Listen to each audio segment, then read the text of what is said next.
Wow!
Hi, and welcome to Ward 13 with John Hopwood.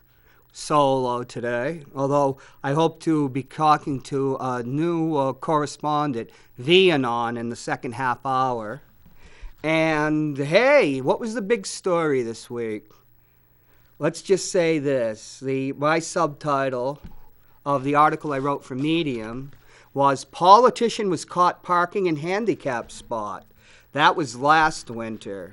The real title is Did Joe Kelly Levasseur Abuse His Aldermanic Parking Privilege in the Past? Carol Robideau broke the story and followed up by the union leader that our good friend, Alderman at Large, Joe Kelly Levasseur, he came out of the Mint Bistro where he was talking to Tim Baines. People were wondering on social media, why was he talking to Tim Baines? It's because Tim Baines is starting a new restaurant in the former Theo's, which, Joe owns. So even though Levasseur like all of his friends, including myself, has been the target of a tongue and behavior that the word viper might come to mind, you know. If you think of the Aesopian tale, you know, a snake's going to bite you and a scorpion's going to sting you, no matter how friendly you are with it. But, you know, business is business, that's true, and Joe has that spot down there at Theo's. And, well, he came out, and there was a parking, I believe they're called parking control officers.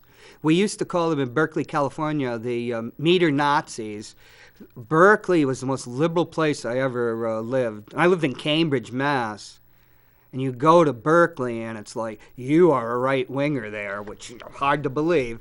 But the one thing, before all the woke, before that politically correct attacks on the First Amendment and free speech, and that transformed many a progressive into the equivalent of Mussolini's Giovinista de Fascisti, you know, the young fascists. Well, the only fascists in Berkeley were the meter maids. 1-2 minutes, you had a ticket. Nothing. New York City, where I parked, Boston, where I grew up part of my life. Nothing like that. Well, so Joe came out, and there was a meter maid, to use the old-fashioned way of putting it, giving him a ticket to his vehicle, a $50 ticket because he had parked in a bus stop. And guess what? The bus was trying to park. Well, Joe, being lovable Joe, he went off. I guess he F-bombed her. And do you know who I am? And, you know, the verbal assault that we all know and covet, you know, to be the target of. I have been several times. And, well, he has a placard. You know, everybody, the mayor and all the aldermen have a placard which allows them to park. And Joe, back last winter, was caught parking. I think he was here at his show, and he parked outside in the, hey, can you keep it down out there? You can come in if you want and talk. But it's Norma's guest, and we love him. But this is the fun of live TV. But Joe, you know, unloaded on this woman. Last winter, he parked in a handicapped parking spot. Somebody went by, took the picture of the placard and his plate, and put it on Facebook. If you go to my article in medium.com, you can see the picture of it. I took a screenshot from Facebook. I did not post the one where Joe unloads, you know, when the guy who posted it. But Joe says he was not conscious that he had parked in a handicapped spot. And as he told the parking control officer, or meter maid if you'd like it, or in the Ken I used back in Berkeley with all the Berkeley students, meter Nazi, you know, he unloaded on her, and she felt so intimidated, him being an alderman, and the notorious Joe Kelly Levasseur, notorious in quotes, an opinion of some, and we'll put that out as an opinion. Because he's notorious, having attacked Chief Mara in the police department, she filed a police report, which, you know, I can pull up online and that, but, you know, you can find that on Manchester Inklink. And, well, you know, Joe told her that he didn't know he was parking in a bus stop. I don't know any person that doesn't know where a bus stop is, or that you can't park in it. And I guess is that Ward 3, or I'm not sure. Brendan, I don't know. If Gonzo was here, he doesn't even know what ward he's in. But you would think that Levasseur, who had Joe Kelly's downtown on Elm Street before moving south on Elm Street to Theo's, would know stuff like that. Particularly since it was in front of the Pint, where I used to drink beer every now and then with Joe Levasseur and Patrick Arnold. And you'd think he'd know, wouldn't you? But Hey, Joe has a. That was February 2020 when Lavasser parked his car in a disabled parking spot, and he had the Aldermanic parking placard on display on the dashboard. Joe did say that he wasn't aware of it. And, in around February, when there's a good snow, stuff starts moving in. And you could if you give him the benefit of the doubt, but he doesn't know there's a bus stop down there. I'm sure he's been to Mint many times, and he's been to the Pint many times, too. I can attest to that. And, we can assume that Alderman Lavasser isn't disabled because he doesn't have the disabled placard that for instance, Joel Elber, driving with him was fun. Well, it was unusual, if you remember Peter White's stories. Jeez, Joel didn't even know where the city library was. He was lost. I was waiting for him 2 blocks. He didn't even know where city library was to come get me. But, we could park anywhere, and up in Concord, too. But, and Joel is indeed disabled. So, I don't think Alderman Lavasser is physically disabled. And he doesn't have that placard. So at the time, in February 2020, I sent a message to Matt Norman, the Manchester City Clerk, and CC'd Emily Rice, who is the city solicitor. This was Matt Norman's reply. Thank you for your email. There are no codified rules related to a parking placard issued to aldermen, but rather it is explained and understood that the parking placard provides them free parking in a legal parking spot while on city business. Now, I'm going to say it was actually parking space because, Joe, Stinky Gerard's still up their website, Gerard at Large, will remind you that Joe Lavasser, as a lawyer, used to have an ad saying he specialized in libel and slander. A field of the law, a legitimate field of the law. My ass was saved by the top First Amendment lawyer in the state of New Hampshire when Gatsis went after me. But we're not talking about him, even if he was in the first video. Matt went on to say, if an alderman is not already permitted to legally park in a handicapped, accessible parking space, the mere fact that they display a city-issued, aldermanic parking placard does not exempt them from state law. So we have Joe twice claiming to be ignorant that he was illegally parking. Oh, geez. In my article, I used the truthiness thing, but do we want to go there? There's the State Attorney General's report, was that issued in 2015, which Rich Gerard was the nemesis of Lavasser at the time. They are now allies for the last 2 years or so, called Joe, frankly, a liar. But if you read the report, the Attorney General's office report, they don't call Joe a liar.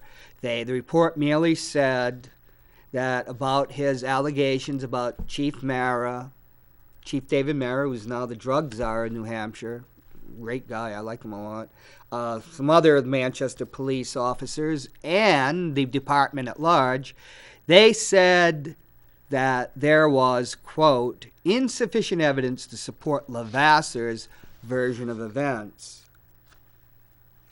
Close quote. What would you say, unquote? Joe's a professional mouthpiece. He's used the defense before. He didn't know. It was like it worked for Ronald Reagan, didn't it? Many times. Well, it didn't work for Nixon much. But, he didn't know. And I actually have been in court with Joe, and people say, he's not a good lawyer. I don't think that's true at all. I was there over a right to know case, although I wasn't named in the suit. But, I thought Joe did very well. I think, people are mad at him, so they impugn his ability as a lawyer. And so, the excuse worked before. If it ain't broke, don't fix it, right? Here's my last paragraph. You always want to end in a zinger. I just found out that if you write a really good article, I've just found out, I've known this since like 1999. I wrote a great thing on Martin Luther King's father, who's also Martin Luther King, and a great piece on Hank Aaron.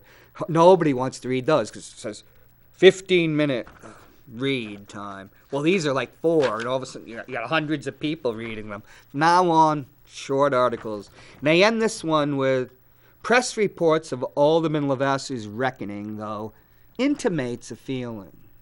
You have to go, had to go back in the 70s after I sued. There was always ways of saying stuff, because people were taught how to read between the lines. Intimates a feeling that under the new chief of police, perhaps a system that was broken regarding giving aldermen and other powerful people a pass when violating the law has been fixed. Joe paid his $50 fine. Yeah, isn't that exciting? The point is, there's also a pattern of behavior of Joe harassing in their eyes and the way they see it, and some other people might see it too, but I'm not even going to venture an opinion, that Joe Lavasser has harassed and intimidated city employees, not just members of the police department, but city employees. The parking control officer was a woman, and we could do 500 shows on what many people would say was Joe's sexism and his treatment of Mayor Joyce Craig, which, in my opinion, is disgusting. But I've been told that on his show he's actually used the B word, a word not used by polite people outside of a kennel or a dog show, to describe our mayor. But, there's a different set of rules for Alderman Lavasser, If I ran something with an F-bomb on this station, you'd never hear from me again. But, hey, that's the reality. I'm not going to put down the people who run here. They would, in my opinion, and there's some pretty brave people here, believe me, was it worth letting Lavasser open up on you? Got an incoming call. Hello? Hello? Is this Vianon? Ooh.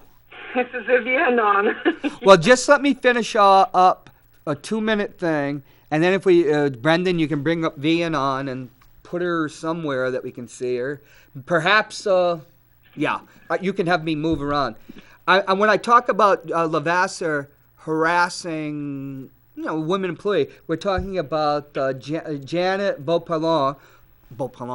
I don't know, when I grew up in the French-Canadian side of town. If your name is Grand Maison, it's Grand Mason. But I'll call her Beauparlant. And good talking, I think that means. But on April 23 of 2019, she asked the board to bring a conduct board to investigate Joe Lavasser for retaliating against her because she made a post that the books that they were just falling apart and junk. And the board, being the board, gave Joe Lavasser very wide berth, is a way to put it. And it was hard to get any information because Boyan Vargas was the school superintendent. I got stymied doing right-to-know requests, which, like, the irony is, I was with Joe, I was in the court. The right-to-know case about Manchester was about emails between me and Joe, except the emails didn't exist, except in Stinky Gerard, Rich Gerard's mind.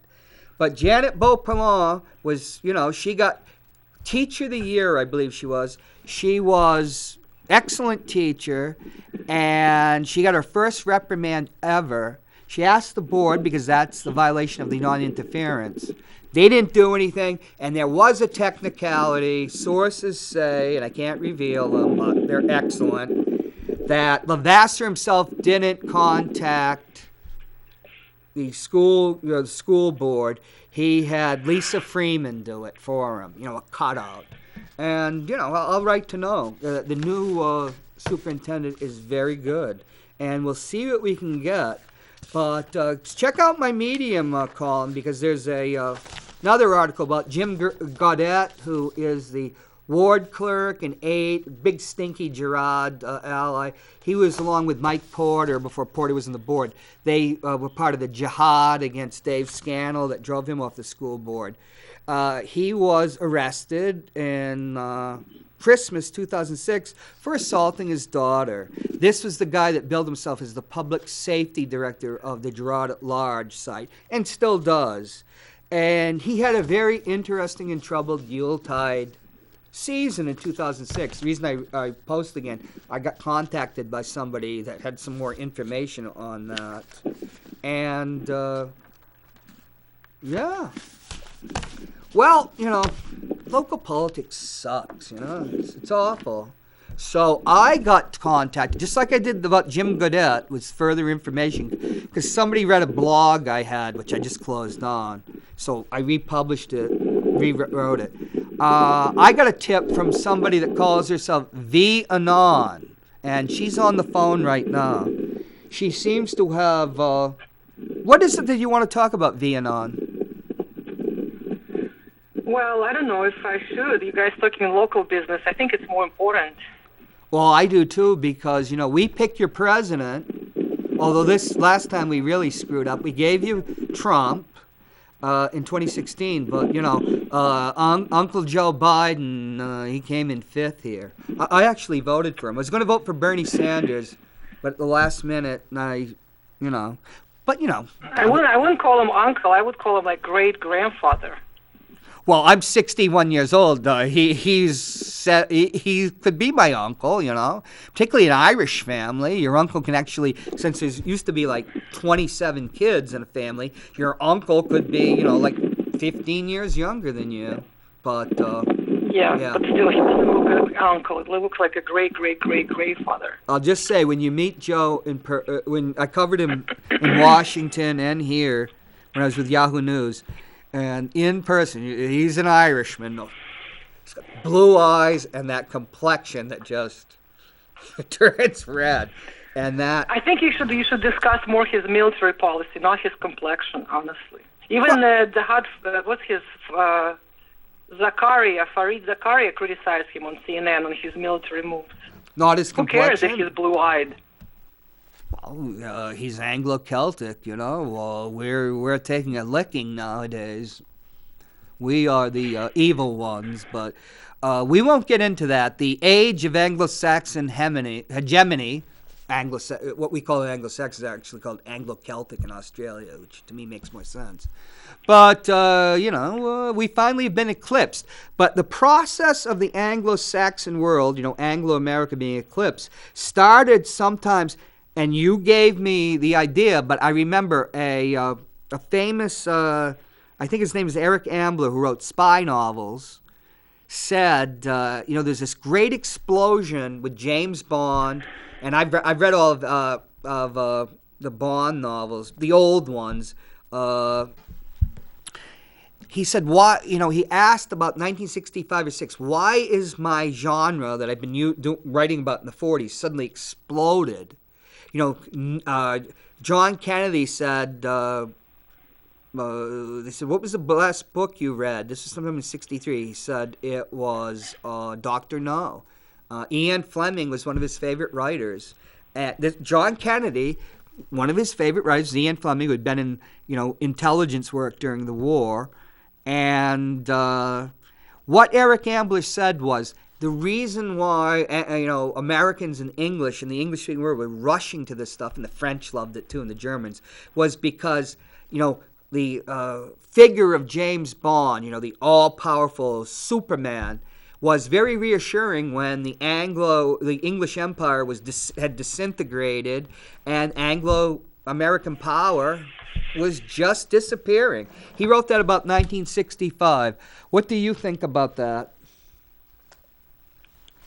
Well, I think that's when the power of America just began. It's destructive power since JF Kennedy assassination.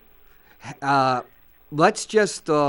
I remember John F. Kennedy. I don't remember the day he was shot. I remember his funeral. And it was only recently I realized my mother had protected me from John F. Kennedy being killed.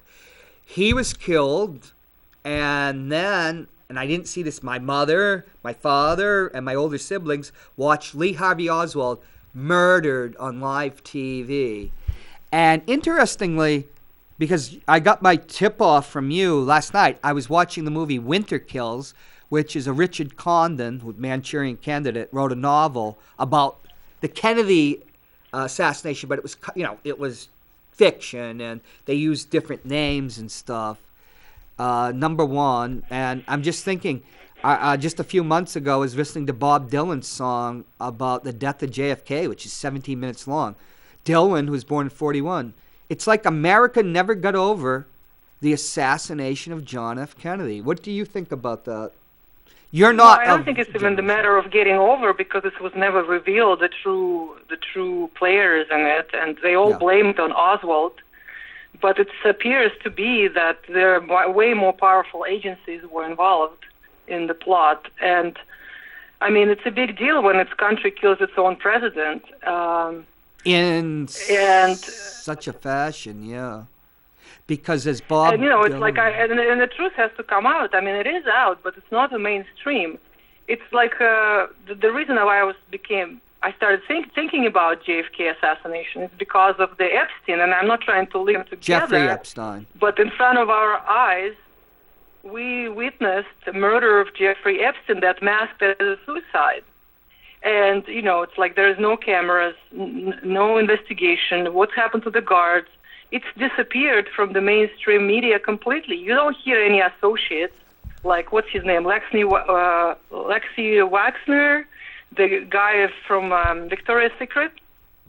Yeah, let's not go too deep into details because, this is TV. Yeah, but I'm just saying, like, this whole thing happened right in front of our eyes, and it's just, like, was swept under the rug.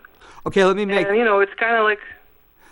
I was going to make the point that in the parallel that I see between Oswald and between Epstein is that you have the two best witnesses to a case, and suddenly they are wiped out. The same thing happened with the Boston priest sexual abuse scandal, where they took one of the priests who was arrested and was talking. He was put in a Massachusetts prison in the same cell as with a homicidal maniac who then proceeded to kill him. And most people saw that as either murder, street vengeance by the guards, or as an assassination from up high. So you get rid of the witness, right? Well, witness, though they were set up in the beginning, they were not major players. They were just serving a role of cover-up. That's very possible. Yeah, but you can call it witness, but I would probably give it a different name. Not sure what it is, but it's like they were players for a while. They were associated with those agencies somehow. They were used by those agencies. In Epstein case, it was honeypot for scientists and businessmen and all kind of things. And in Oswald, they used him as a killer, and then they got rid of him. What I mean? It's like we don't even know if he really did anything at this point. Here's the thing, about Oswald. You have the magic bullet. A bullet that's created all this damage that's not damaged itself. They had to come up with a theory to handle all that damage. What is indisputable now, we were talking earlier, and I found out a lot more because I realized I really stopped reading about the Kennedy assassination after Posner's book, Case Closed, where Posner said Lee Harvey Oswald was the assassin, and Norman Mailer, who wrote the book about Oswald, accepted that also, that he was the shooter. But there's evidence that, like, they do a sweep and there's a mafia hitter, I guess from Chicago, in one of the buildings. So the book Winter Kills and the movie is about they discover the second shooter, the second rifleman, the second rifle, and there's all yeah. But if you think, like, I'm not sure about mafia involvement, but if you look at that situation, then you can see the preceding conflict of Kennedy with the military.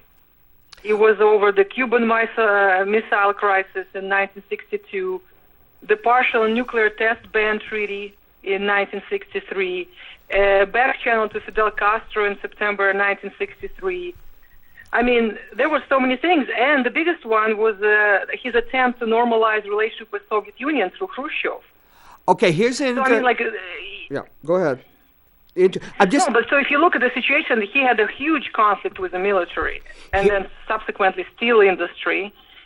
And so, I mean, like, obviously, we don't know anything about it. I don't know much about mafia, but I just don't buy it. You know what I mean? I think there were much stronger and powerful agencies in place. There are a lot of evidence to that. Well, the point is about the mafia is I don't believe that the mafia hit him. By way of coming clean, I knew Roger Stone, and I am in his book Killing Kennedy. I talked to him about it, and he just uses an anecdote about a friend of mine that was in the White House at the time. But it's my opinion that if anybody had him hit JFK, it was Lyndon Johnson, which was Roger Stone's opinion too. But when you think about the mafia, it's not that they're doing it. It's just they're the people you go to. Bobby Kennedy and JFK went to the mafia for help getting rid of Fidel Castro. They had a very strong connection to the outfit, the Chicago mob. You know, that's indisputable. But what we were talking last night, and I had no idea about a woman you talked about who was murdered at a place I know in Washington after the Kennedy assassination. When so many people died, which was one of the things. All these people, like Dorothy Kilgallen, who talked to Jack Ruby, they die, and I had no idea who she was. Then all of a sudden, I realized she's the sister-in-law of Ben Bradley, a great friend of JFK, and is a part of the Meyer family. And yeah, the interlocking stuff that went on. See, that didn't really come out. And Phil Graham, who was the publisher of the Washington Post, married to Martha Graham, whose father, Meyer, had owned it and had been the head of the Federal Reserve. It's so interesting, all these things.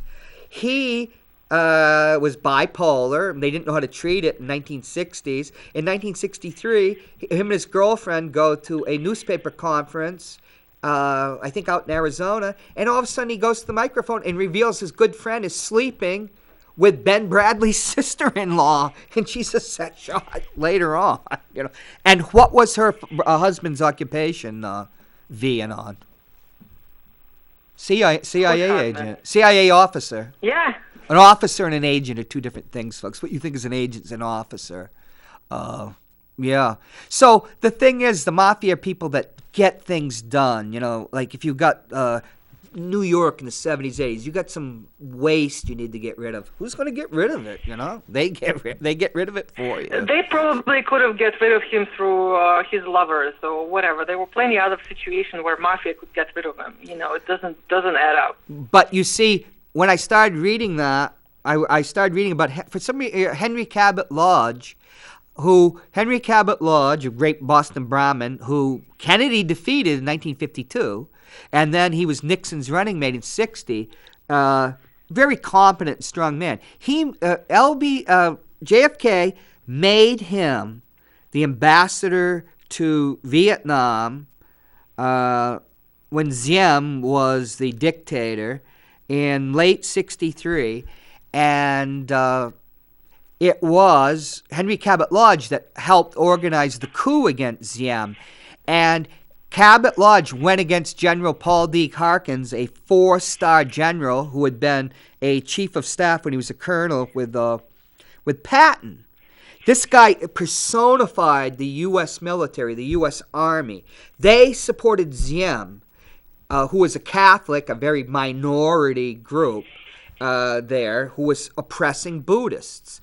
And he was against Harkins. And then Bobby Kennedy's friend, Maxwell Taylor, who had been the chief of staff in the Army, who many people blame for the escalation in Vietnam. He goes there and he's for Diem, keeping Diem, and they kill him. The coup goes forward and he's murdered. And because you're telling me this stuff and there's all this new information, yeah, that would have really pissed the military off, wouldn't it?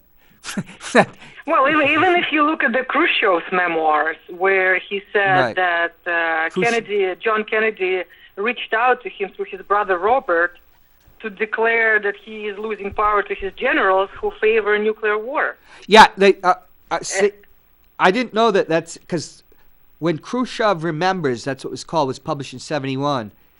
It was later amended, and I've never read it. There's much more that was added. But that's interesting because they were angry because he had undercut them in Vietnam.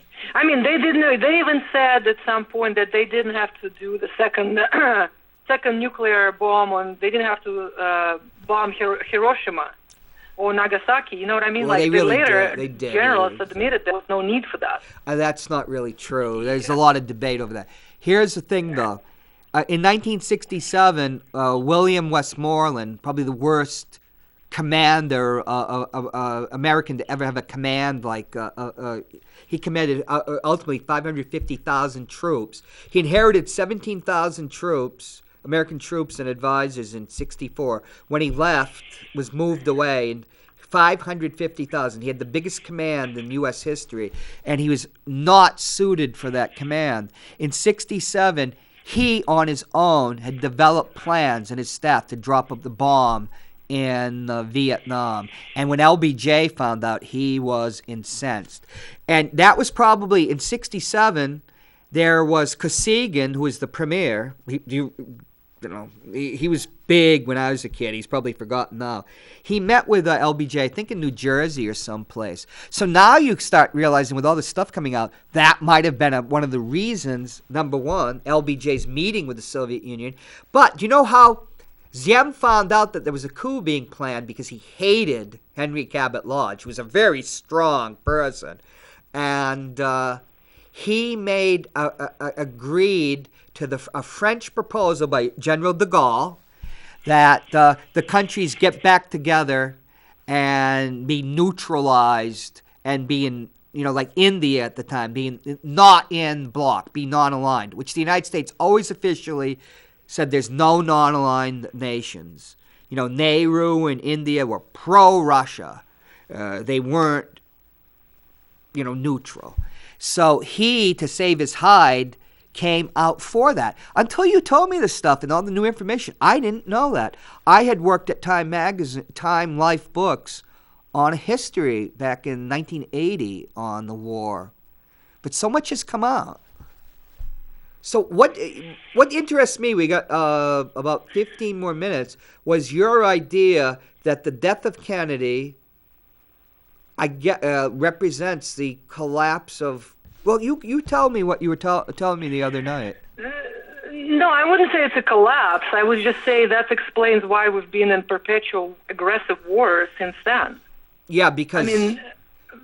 Besides, and I hate to say that, maybe I'm not aware, but besides Trump, nobody even said about anything getting out of the wars. Well, and it's just like business as usual. He probably didn't mean it, but he at least said it. Well, there was a pullback. And, at least he went into the verbal war with CIA, and it's like, okay, and it was strange, but if you look back, it's like, this whole support our troops, support to do what? Like, we go around, we bomb other countries, we waste so much resources that we need at home. I agree with Trump. It seems to me that, and everybody's talking about it, but nobody actually linking it to when it started. What happened then? And I actually agreed with Trump on pulling our forces back. And there was when the Soviet Union collapsed in 1991, that's how we see it, where there was the peace dividend, where they were pulling back and trying to limit spending because the deficits were so out of control because Ronald Reagan tripled the deficit because of all the money in defense.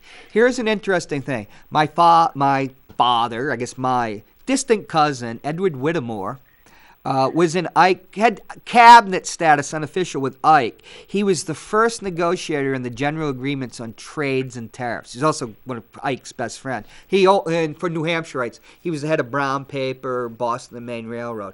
I came from the poor side of the Whittemore family.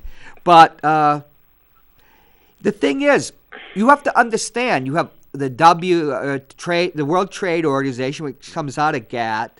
You've got all the free trade, right? Where that was the English policy. You impose yourself on markets. You open them up. And the U.S. took over that burden in 1945. Defense expenditures, Vianon, are exempt from GATT rules.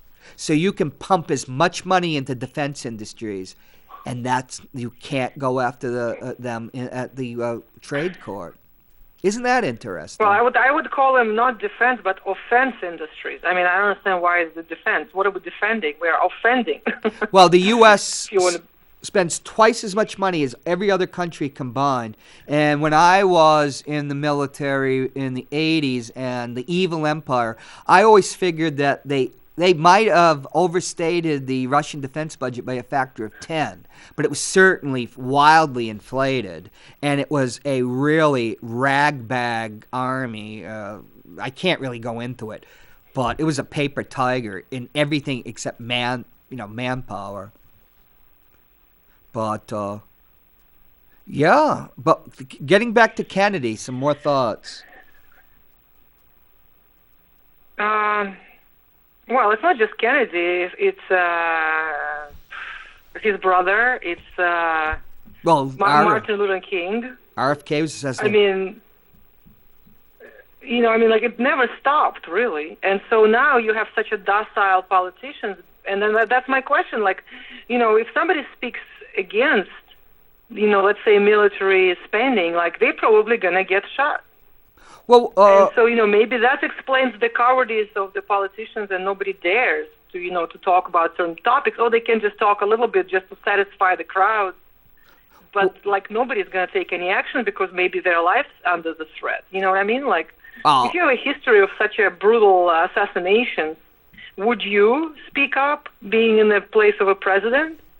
Well, there are whistleblowers, and the Lincoln Act. And where are the whistleblowers now? The Snowden is in Russia, Assange is in prison. Yes, but in 1983 or 85, because of the massive fraud in defense spending, I actually saw the proverbial $100 stack of rags, which people were talking about. I never saw the $300 or $900 toilet seat. But during this American Civil War, the War of the Rebellion, there was massive fraud. Many a great WASP fortune, Anglo-Saxon fortune, was created during that war, and from fraud. So there was the Lincoln Law, the False Claims Act of 1863. That was revived by Chuck Grassley, a Republican senator, and that gave whistleblowers some protections. But, I was at the National Whistleblower Center with Dave Colapinto. They get destroyed. Their lives are they wreck them. They humiliate you. In the Army, you could be retaliated against so easily, Oh, yeah. They can just shoot you. Just say it was a mistake, whatever, an accident. Interestingly, for what you said, when Linda Tripp, that was my friend Dave Colapinto's client, one of his clients, when she was moved from the White House to the Department of Defense, she received a death threat from inside the DOD. I never thought about stuff like that. But of course, we can't talk about that on YouTube. Look what happened to the lady who was whistleblowing on the Iraq War. Remember that lady who said it was a bunch of BS when they said they found the weapons of mass destruction? Oh, yeah, she was right. She has disappeared. She's living somewhere on a farm in Kentucky right now. Or not Kentucky, somewhere in the Midwest. And nobody hear from her. I think she did one book or something, and that's it, gone. You don't know her. You don't know what's going on with her, whether she's probably alive, but you know what I mean? The person just disappears from the public space completely. Well, yeah. I've And that's a good case scenario. Bad case scenario, you get murdered, or you have suicide, or you have to flee the country. Well, not everybody's as dramatic. Appalling. Not everybody's as dramatic as Snowden, who I don't think is really a whistleblower. But what about Assange? I don't. I mean, he exposed half of the world war crimes. I mean, everybody's after him. Oh well, there was a whistleblower, intelligence community whistleblower who I met. I was at a conference of intelligence community whistleblowing, which is a very difficult field to deal with. And Sybil Edmonds, who has the Boiling Frogs blog or website, and she revealed she was a Turkish interpreter about what her alleged, we'll say, that the Turkish government was bribing all sorts of people and it was affecting the collection of intelligence. So when you talk about Russia and Ukraine Gate, first of all, you got to realize that Paul Manafort did the same stuff and served the same role for John McCain in 2008, and I was at a event for Scott Brown, who was running for senator in New Hampshire, when Kelly Ayotte came back from Ukraine. And she was there to give the news about Ukraine and Russia, cracking down on it. And I'll never forget where our mayor, our beloved ex-mayor, not Gatsis, Ray Wazorik, was one of the best interviews. He's such a great guy. He looked at me and said, "What a bunch of expletive deleted." We could use the word manure, I guess. But, it's politics. And the same crap that they're indicting Trump for was being done in 2008. And it's Turkey, Israel, all these countries are here bribing the living hell, buying every politician. I just heard that the COVID relief, this big chunk of money for Israel. Oh, that makes sense, huh? Israel, Egypt, Pakistan, you name it. Yeah, Pakistan, that lovely, huh? To talk about our constitutional system, the Founding Fathers had many faults. And the Constitution, when it comes to a presidential selection process, is horrid. And because only as many as 25,000 people in the 243 years of America have ever voted for president. They're the Electoral College. We vote for a slate of electors. But they were completely against the idea of a large standing army. And after World War II, that became the reality, this large standing army. They believed it was a threat on democracy.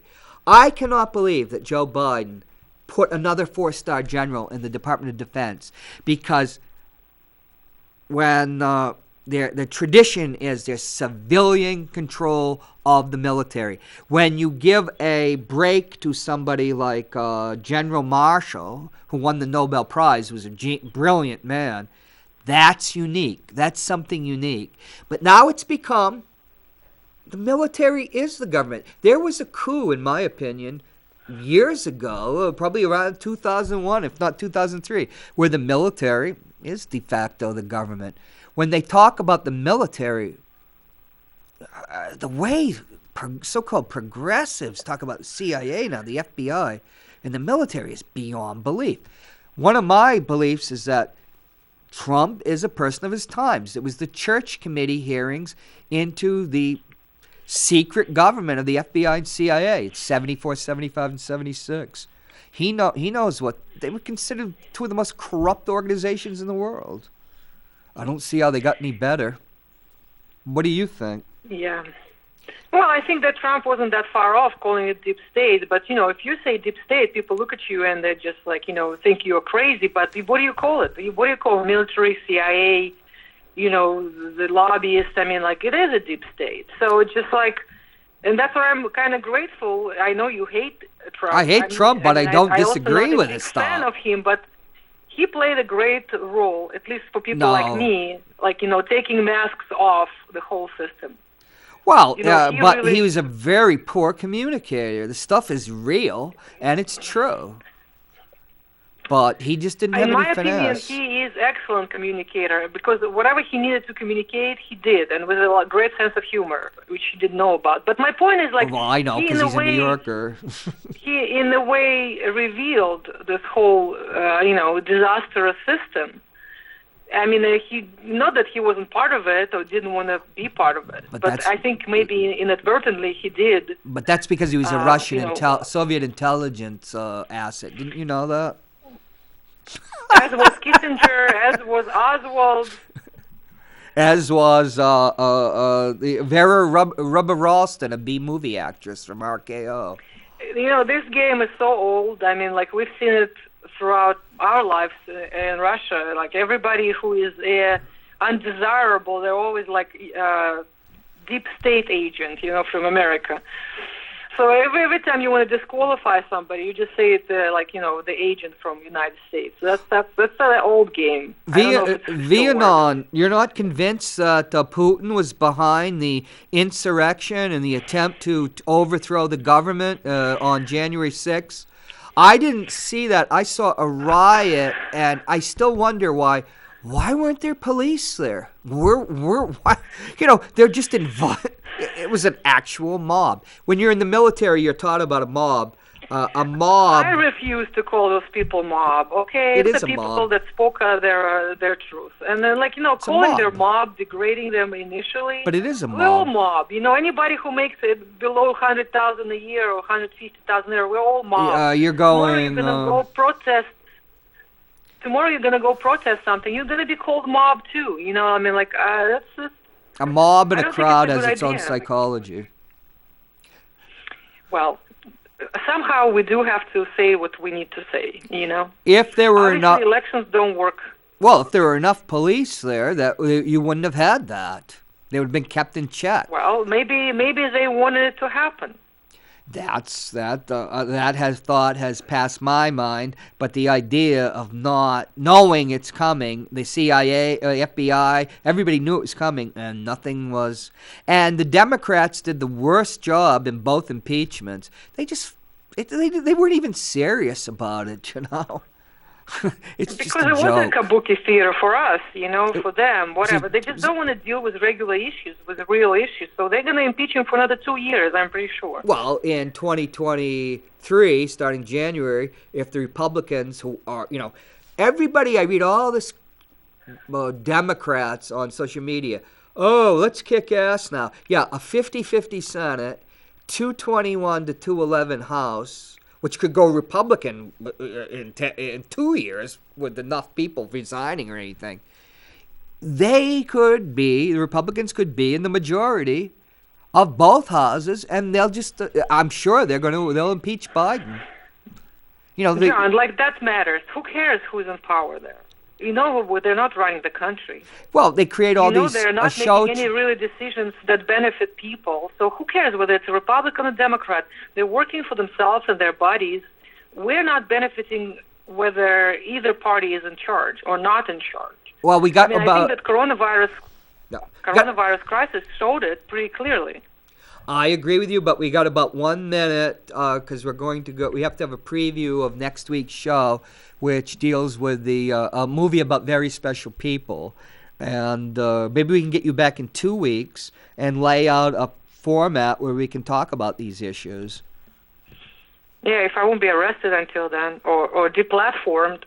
Well, it's the threat against fair speech is coming from the so-called left and a center-right party, But that's the Democrats. Now that we have censorship in this country, anything can happen. Do you have any last words? Because we got to go out. It was good hearing from you, Vianon. No, thank you for having me. And yeah, but let's come back in 2 weeks because, we argue, and then what do I wind up telling you?